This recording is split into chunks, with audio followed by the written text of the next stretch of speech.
So hi, it's Kieran from the Run Testers here. I'm actually at Nike HQ in London. We've just been given a brand new pair of shoes from Nike to look at, and we're really excited to get our hands on these. These are the Nike React Infinity Run. I love saying the Nike names because there's always about 6 parts to them and I can never remember them all in which order, but here we are. We have a brand new shoe which is essentially for people they're for day in, day out runners. That's the way that Nike has framed them. And you know, for some of that part, that is actually sort of looking at 3 to 10 mile runs. What you'll notice from this silhouette as I hold them up pretty quickly is that there's quite a lot of foam.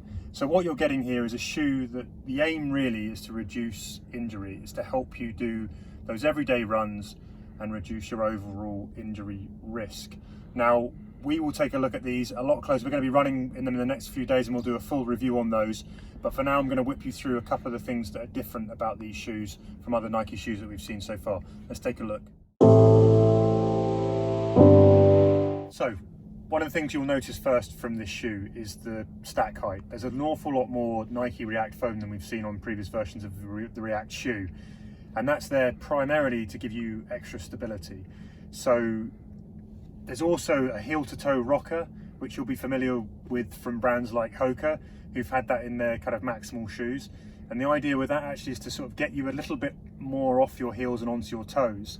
And I think another thing actually, which is, I'm going to be interested to take these back and put them next to a pair of Vaporflies, because I think the silhouette here is quite similar. There's the toe is quite high and off the ground, and I think that's something that's quite similar to the Vaporflies. So there's an argument here to say that when you run with these shoes, perhaps sort of day-to-day training runs, and then move up the scale to a racing shoe like the Vaporfly, you're going to have a more consistent experience. So that's one thing that's really interesting about these shoes.